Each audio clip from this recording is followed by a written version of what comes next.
didn't even want to go to that party. Loud music, sticky floors, people pretending to be cooler than they actually are. Pass. But my roommate begged, said I needed to live a little. So I showed up, hoodie on, sat on the couch, and drank orange soda like a depressed raccoon. Then Liam Monroe walked in. Golden boy, the campus flirt, basketball captain. Walks like the hallway is his runway. Girls like him, guys like him, professors like him. And worst of all, I liked him too. I'd never said a word to him, but I knew his laugh from 3 classrooms away. That kind of person. I looked away when he passed me. No eye contact. I was just a background character and I liked it that way. But fate or alcohol had other plans. I was halfway through a bag of chips when someone crashed onto the couch beside me. I turned. It was him, Liam. His cheeks were red. His smile was crooked. Babe, he slurred, pointing a finger dramatically at me. You actually came. I blinked. What? He leaned in and wrapped an arm around my shoulders like we were besties. No, more than besties. This man had his entire face in my hair. Missed you, he said, then giggled like a child. People stared. Phones came out. Someone whispered, "Is Kai dating Liam?" Someone else said, "Damn, I didn't see that coming." I sat there, frozen, with Liam Monroe glued to my side, calling me babe like we were in a relationship. Couldn't even feel my toes. He smelled like whiskey and cinnamon gum. He started playing with the strings of my hoodie like they were the most interesting things in the world. Liam, I said. You're very drunk. No, I'm just happy to see you. He giggled again and leaned his head on my shoulder like it belonged there. A few minutes later, he was fully asleep on me. People were still staring. One of his basketball teammates gave me a thumbs up. I wanted the floor to eat me alive. Eventually, I dragged his half-conscious body into an empty bedroom, tossed a blanket over him, and walked home alone. I didn't sleep that night. My phone was blowing up. Someone had tagged me in a photo. Liam, arm over my shoulder, smiling like a doofus.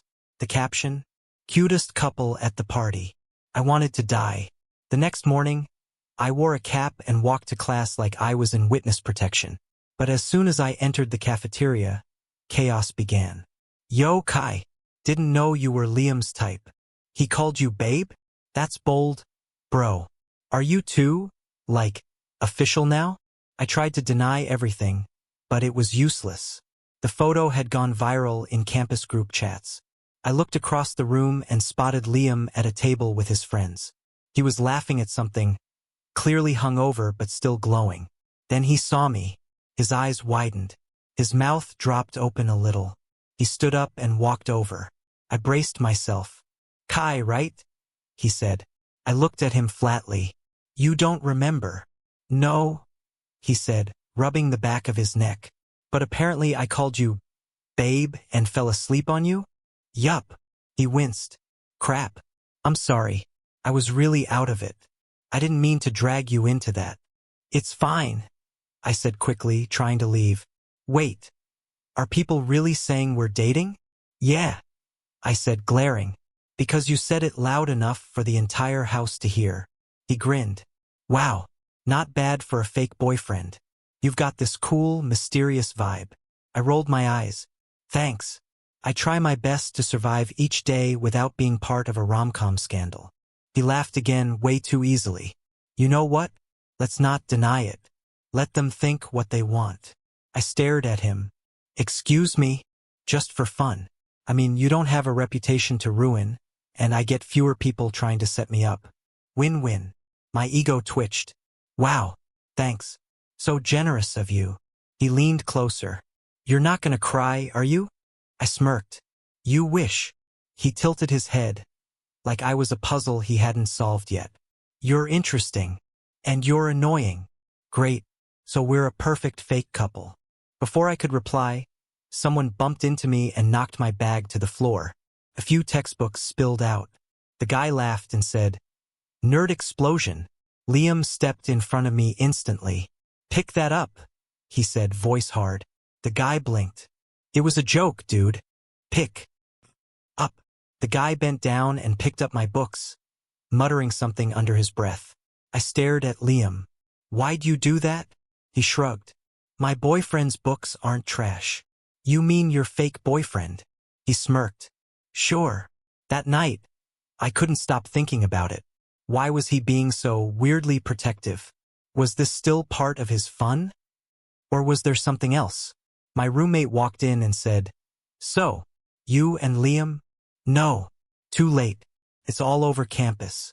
People are betting on how long you'll last. I buried my face in my pillow. I hate college. The next day, Liam sat next to me in class. He never sat next to me. He leaned over and whispered, Hey babe, what did I miss in bio last week? I turned to him and whispered back, You missed the part where I decided I hate you. He grinned. Flirting already. Cute. I wanted to punch a wall. Or maybe just punch him. But the worst part? A tiny part of me was starting to enjoy it. Liam Monroe would not stop calling me babe. At this point, I wasn't even sure if it was a joke or some twisted nickname he'd adopted to torment me for fun. Every morning for a week, he'd show up at my locker with a smoothie and say, Morning babe, in front of everyone.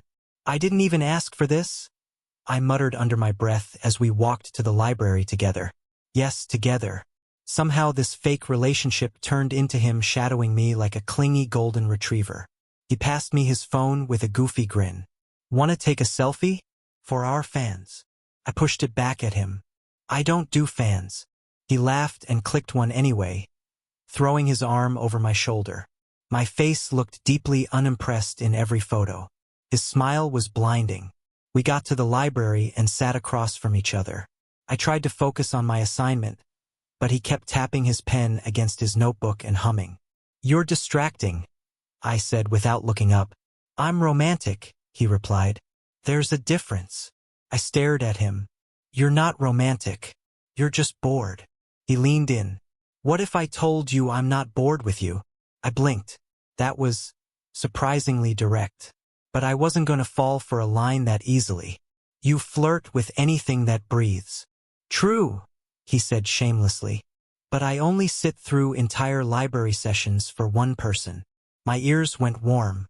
No, I was not blushing. That was just heat from the sun. Indoors, Liam stretched, his hoodie riding up just slightly. A girl across the room dropped her pencil. I rolled my eyes. Why are you even doing this? I finally asked. He tilted his head.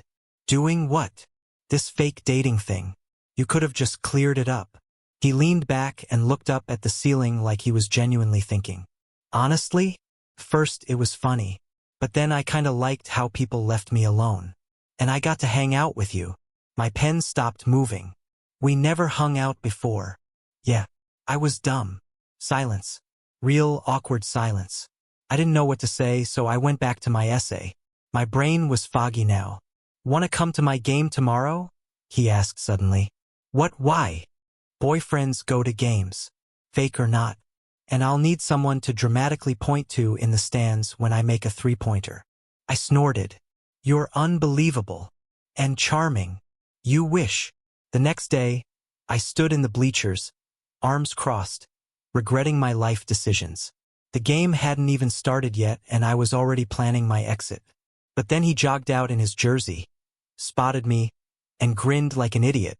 I pretended not to see it. My heart did not flutter. That was just the wind. He made his first basket 5 minutes in and pointed at me immediately. Everyone turned to look. I wanted to melt into the seat. After the game, I tried to sneak away, but he caught me at the doors. Hey, wait up, he said, grabbing my wrist. I turned. Good game. You can stop pointing at me like a trophy now. He smiled. Can't help it. You're my lucky charm. You're unbearable. Still showed up, though. I lost a bet with myself. He leaned closer. And what do I get if I win the next one? You won't. He grinned. We'll see. That night, I stared at my ceiling in the dark, wondering how I got here. One drunken mistake, and now he was texting me goodnight with a heart emoji like we'd been dating for months. I didn't know what was real anymore. The next day, everything changed. I was heading to my usual spot behind the campus cafe when I stopped short. Liam was there, laughing with some girl. She was tall, gorgeous, clearly into him. She touched his arm like they were in their own little world. Something twisted in my chest. I turned and walked away before he saw me. Later, he showed up at my door holding bubble tea. "Hey," he said, handing me my favorite flavor. I took it but stayed quiet. "You okay? Who was that girl?" I asked before I could stop myself. He blinked. "Huh. At the cafe." "Oh," he said, suddenly realizing. "That's my cousin. She's visiting from Melbourne." "Oh." He stepped closer. "Why? Did it bother you?" I looked away. "Why would it?" He studied my face for a second. "Because maybe this doesn't feel fake to you anymore either." I froze. He reached up and brushed something from my hair. "Something that wasn't even there? I'm pretty sure," and said softly, "You can tell me if it's real. I won't laugh." I wanted to say yes. My mouth almost opened. But my brain screamed, "He flirts with everyone. Don't fall for it." Instead, I stepped back and said, "It's still fake, Liam." His smile faltered, just for a second. "Right," he said. "Fake." He left not long after. No heart emoji in the text that night. The next day, things were different. He didn't wait for me outside class. Didn't sit with me in the cafeteria. Didn't call me babe in the hallway. It was like someone flipped a switch. I should have felt relieved. But I didn't. I missed him. On Thursday, I finally broke and went to find him at basketball practice. He was shooting hoops alone, headphones in. I stood there awkwardly until he noticed me. "Kai," he said, surprise in his voice. "Hey," I said. "Can we talk?"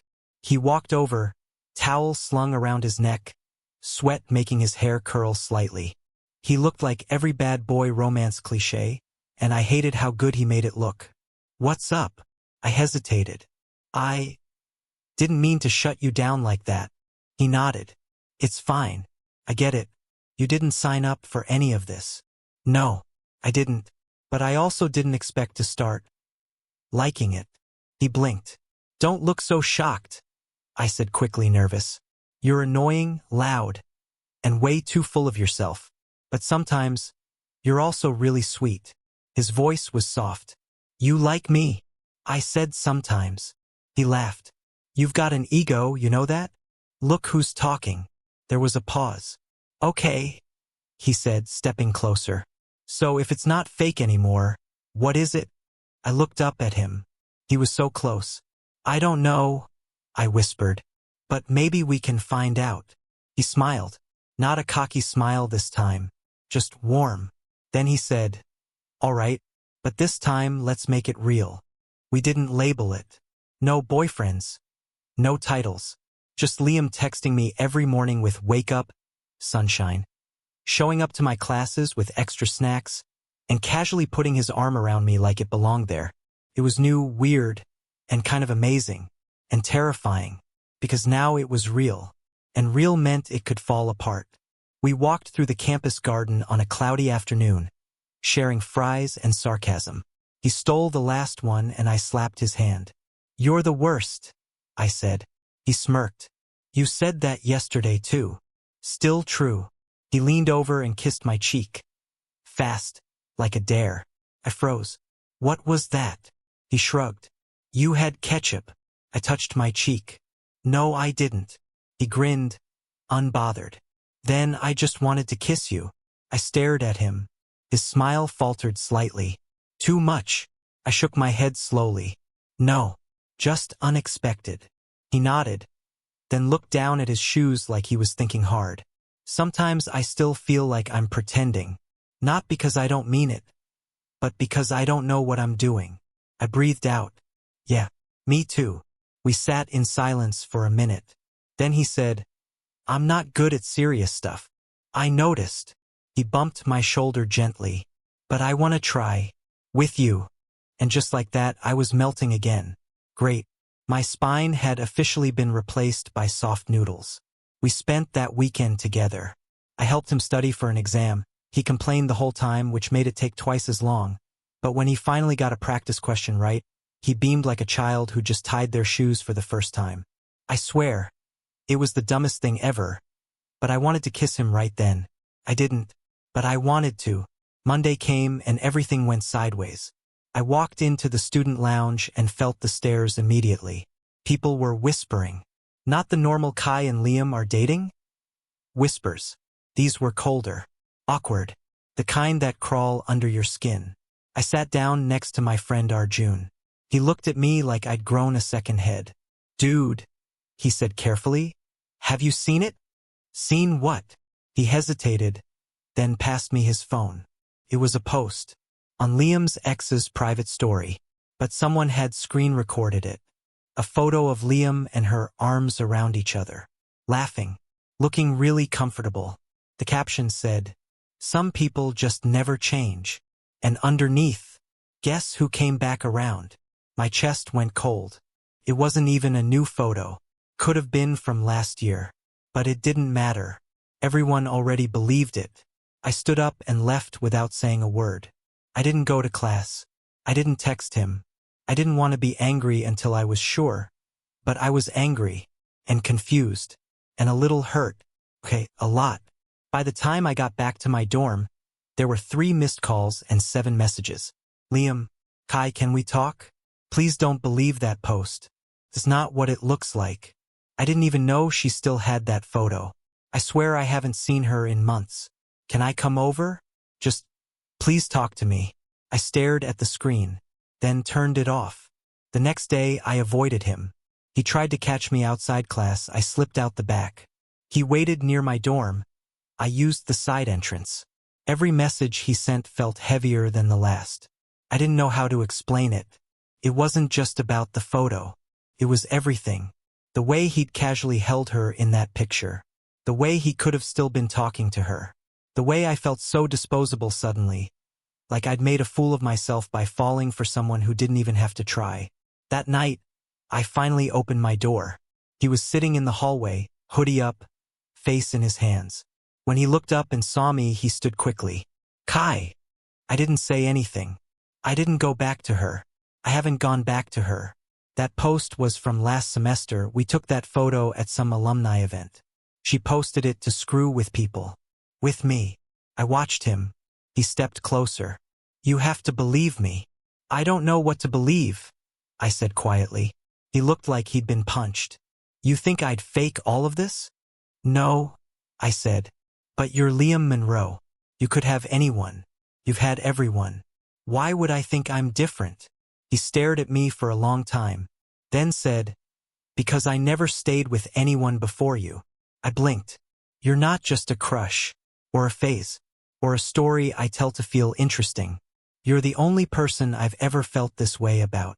I crossed my arms, trying not to crumble. Then why does it feel like I'm just an accident? He stepped forward until he was right in front of me, close enough to hear his breath catch. Because I've never been this scared of screwing something up. Silence. Then stop making me feel like I'm replaceable, I whispered. He reached up and gently touched my cheek. You're not. Not even close. His voice cracked. I messed up. I should have told you about that photo. I should have said more. I just didn't know how. I nodded slowly. I need time. I'll wait. I'm serious. So am I. He smiled, just barely. You're worth the wait. Then he left. No kiss. No dramatic music. Just me standing in the hallway, feeling like I'd opened a door I didn't know how to close. Later that night, he sent one last text. Liam, I'm not gonna chase you, but I'm not walking away either. When you're ready, I'll still be here. And stupidly, horribly, a little part of me hoped he would be. 2 weeks. That's how long I went without talking to him. 2 weeks of awkward glances across classrooms, half-written texts I never sent, and pretending my chest didn't ache every time I saw him laughing with someone else. He kept his distance like he promised, but that almost made it worse, because he meant it, and it was easier when he was being annoying, loud, and in my face. At least then, I knew he was still mine, even if only halfway. Now, I didn't know anything. My roommate shoved a pamphlet into my hand one evening. You need to get out of this cave. Join something. Live. I rolled my eyes. I do things. You drink tea and stare out the window like a Victorian widow. I tried not to laugh, but she had a point. The next day, I signed up to help with the Spring Art Festival. Something low pressure. Something that had nothing to do with Liam Monroe. Or so I thought. Because on day 2 of setup, Liam walked in, carrying paint buckets. We made eye contact. He gave me a tiny nod, then walked past me like I was air. I told myself that's what I wanted. We ended up painting signs side by side anyway. A girl next to us kept trying to flirt with him. He smiled politely, didn't flirt back, but I still wanted to chuck a paintbrush at the wall. "Hey," she said to me suddenly, "are you too?" "No," I said too fast. She looked surprised. "Ha, could have fooled me." Liam didn't say anything. His brush kept moving, but I saw the corner of his mouth twitch, like he was holding something in. Later, when I went to wash my hands, I found him leaning against the wall by the sinks. "Nice to see you still have fans," I said flatly. He looked at me. "She's not the one I wanted to flirt with." I rolled my eyes, but it didn't sting like before. He hesitated. "Have you been okay?" "No." He nodded like he expected that answer. "I missed you," he said. I looked away. "I thought you were giving me space." I am. But missing you doesn't stop just because I promised not to bother you." My heart clenched. He stepped closer. "Do you still think I'd replace you?" I didn't answer. "I'm not asking you to trust me overnight," he said softly. "I'm just asking you not to shut the door yet." I stared at the sink. My throat felt tight. "I should go," I whispered. He didn't stop me. But later that night, I found a note tucked into my bag. Messy handwriting. Just one sentence. "If I don't say it now, I'll regret it forever. I'm in love with you." No name. No signature. But I knew. I stared at the paper for a long time. I didn't sleep. The next day, I walked into class and saw him sitting there, headphones in, head down. He didn't even notice me. For some reason, that made me furious. So when he left, I followed. Out of the building, across the quad, through the crowd, until I caught up and grabbed his sleeve. He turned, startled. "You don't get to drop something like that and then act like you didn't," I snapped. He blinked. "The note." I held it up. "You think I'm just gonna read this and move on like it didn't happen?" "I didn't expect anything," he said quietly. "I just needed you to know." "Well, now I do. So what are we?" He looked at me like I just asked if the sky was real. "We're whatever you want us to be," he said. "But I meant it." I stared at him, then whispered, "I love you too." His breath caught. "But I'm still scared," I added. He smiled, stepping closer. "Good. Me too." I laughed, half crying. "That's not comforting." He touched my hand. "Then let's be scared together." And then, for the first time since that stupid party, he kissed me. Soft. Real. No witnesses. No pretending. Just us. But nothing ever stays perfect for long. Because the next day, his ex posted another story. This one wasn't a photo. It was a screenshot of a message. From him. "Sorry. Just needed time to figure things out. Hope you're okay." Sent. 5 days ago. And I felt my entire world crack open. The screenshot burned in my head like it was carved there. "Sorry. Just needed time to figure things out. Hope you're okay." Liam had messaged her 5 days ago. That was after our almost kiss. After he said he missed me. After the note he left in my bag saying he loved me. And now? I didn't know what any of it meant. I ignored his texts. I skipped class. I didn't eat much. My roommate shoved toast in my hand and said, "If you don't talk to him, I swear I will." But what would I say? "Hey, remember when you said you loved me and then texted your ex the same week?" Cool. 3 days passed before I finally saw him again. He was waiting outside my lecture hall, sitting on the steps like the guilt had glued him there. His hair was a mess, hoodie inside out. He looked miserable, and I hated that a part of me still cared. He stood up fast when he saw me. "Kai, why did you text her?" I asked before he could start spinning anything. His face dropped. I was trying to be human, not romantic, not flirty, just decent. You thought she needed comfort? I thought she needed closure. My stomach twisted. And what about me? What was I supposed to think when that message showed up right after you kissed me and said you were in love with me? I didn't know she'd post it, he said quickly.